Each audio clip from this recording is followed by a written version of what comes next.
Well, hey everyone, ready for another adventure here on the Rim? Here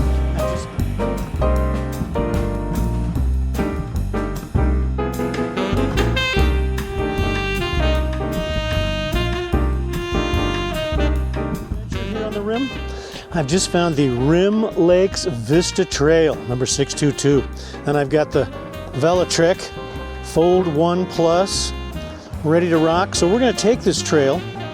Let's take a ride on the Rim Lakes Vista Trail.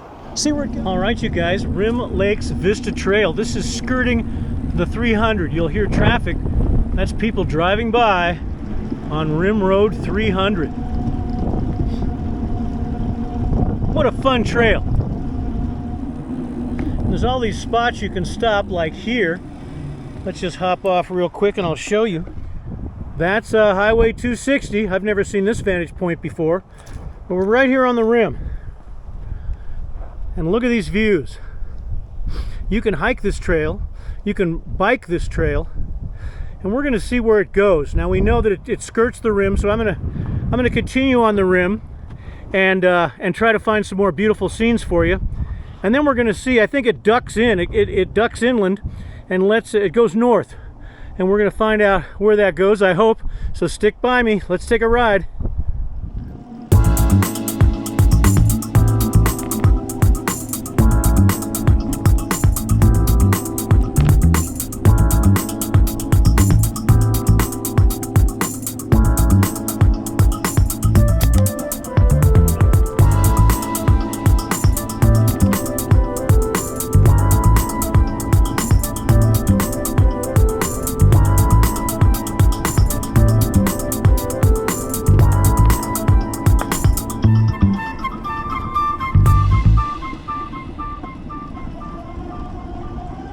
I got to tell you, this is just a wonderful trail. This is a wonderful surprise I didn't expect.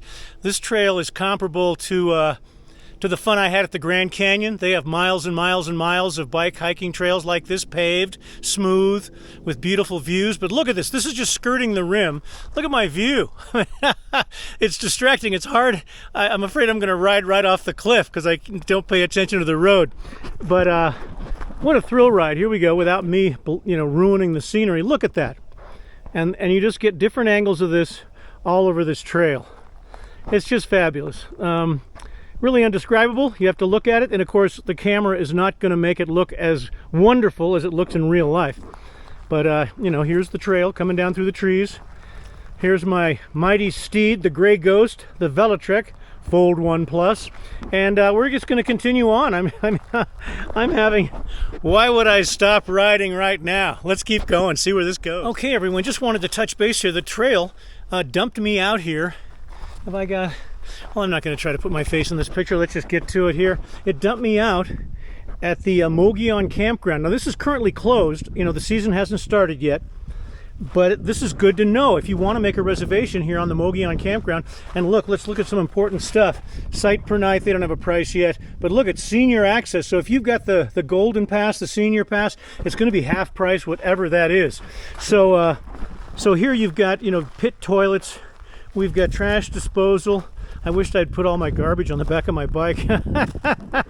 Just ride it in here, unauthorized dumping. But this is a two-loop campground, the Mogollon Campground on the Mogollon Rim, and there's the trail. I came off the trail right there into the campground. So if you stay here, you have instant access to that scenic Rim trail. This is just wonderful. I've never been to this campground before.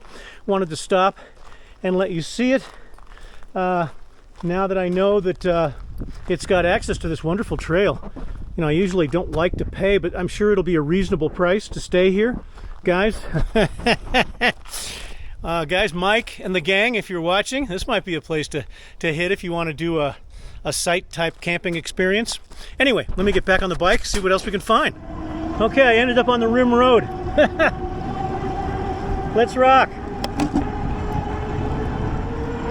20 miles an hour. 25. How fun is that?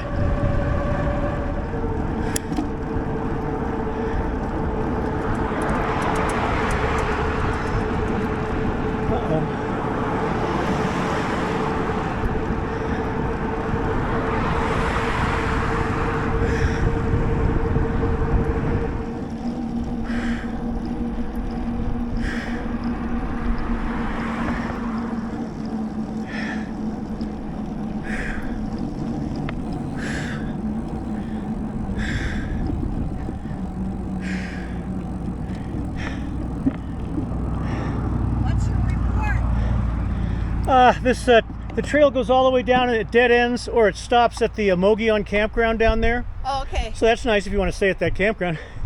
And I was gonna go over there. Look at that. Yeah, because the trail goes over that way. I have to admit, I like the electric bike because I'm old and tired and going uphill is easier. Yeah. And it just died on me for no reason at all. Oh, so no, I had to pedal back. Pedaling. I had to pedal back just with me. Old school. Which wouldn't be a problem, but these are heavy bikes. Yeah, they are. Oh my God. Enjoy yourself. Thank you. Okay, everyone. Yeah, I'm back here where I started, as you can see. But I ran into a problem. I might have been recording. I don't know when it happened, but this has happened to me twice now on this particular bike, and it's very disconcerting. Now, you know, I've been in love with this Velotrek Fold 1 Plus since I got it, I don't know, 8 months ago. But twice now, it's just shut down, and it did it again to me way down the trail. I had to ride over a mile uphill, just me pedaling, because the display went black, and there's a red ring of death on the battery. When you touch the button here, it just blinks red. Probably won't be picking up on the camera. Now, last time it happened to me, I just put it back on the charger. It completely charged up in 1 hour, so I knew it wasn't. I mean, the gauge on the display showed a half a square gone. In other words, just, you know, it was 90% full, and it just quits, and I don't know why. This is very disconcerting. So if you're thinking about buying one of these bikes, and I know at least one of my viewers, after I bought this and I was so thrilled, went out and bought one. I hope you're not having the same problem. I'm still under warranty until July, that first 1-year warranty. So I'm not worried about it. I think they're going to take care of me, but that's not, you know, I don't want to have to use the warranty. I just want to ride the bike. Now, I was going to take off and do a whole bunch more riding, which now I'm not going to do. I'm glad it's small enough and light enough so you can actually pedal it without the motor, but that's not why I bought it. That's not why I bought it. I can buy a much lighter bicycle that has no motor, no battery, easier to pedal. So I just wanted to let you guys know, if you're thinking about buying one of these, you might want to hang on for a minute, because I've got to find out what's wrong and see if they take care of me. Here we go. We're going to find out if Velotrek, you know, is easy to deal with, or if getting this fixed is going to be like pulling teeth. But right at the moment, my electric bike, it's not electric. All right, guys, I'm going to try to get back to camp now. I'll see you in a minute. All right, everybody, made it back to my little slice of paradise here on the rim. Back to camp. Yeah, disappointed. I'm sorry. I hope you enjoyed that abbreviated bike ride on the rim. There was a trail, I think it's called the Meadow Trail, but it goes from the rim where we were, and it goes all the way to Woods Canyon Lake. And I wanted to take that with you. I've never done that, obviously. But the Velotrek died, and it's very disconcerting. I'm going to tell everybody, don't buy a Velotrek until you see how they handle this issue. Nobody wants a warranty issue. You know, I'm out here in the middle of nowhere. This is very inconvenient. Now that bike is just a giant paperweight taking up space. But I'm sure, relatively sure, that they're going to take care of me. I've got to contact them and see what they want to do. It's obviously a defective battery. It runs for about 5 miles and then everything shuts off. It happened once before. I didn't say anything about it. Charged the battery back up, put it back on. It all looked good. Exact same scenario here. About 5 miles into my ride, everything shuts down and there's a red ring of death, you know, on the on button on the battery. So stand by on Velotrek. We'll see if they honor their warranty. As inconvenient as this is, it's only 8 months old, you know, and it robbed me of a wonderful afternoon. I was going to ride for another couple hours. So anyway, I'm back to camp. I got some real exercise because I had to ride that bike with no power whatsoever.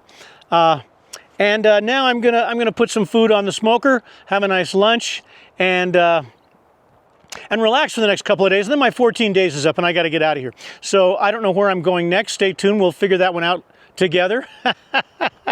But until then, thanks again for watching, you guys. Thank you for all your wonderful comments. The comments and the thumbs up drive the algorithm. You know, I don't ask you guys to fund my PayPal or buy me a cup of coffee or any of that other stuff. And there's nothing wrong with that. But I think just watching my videos is enough reward for me, and I'm loving it that you guys are watching them, and I hopefully you're enjoying them. So come back and see me on the next episode of My Shoebox Adventures. Get outside, get some vitamin D, get some exercise, and stay healthy. All right, you guys, do everything that we talk about. I'm a little screwed up in the head because I'm thinking about that bike. I'm trying not to look as irritated as I actually am. And look at that view, huh? It's Obeer 100, guys. I'll see you on the next one. Thanks again. Bye-bye now.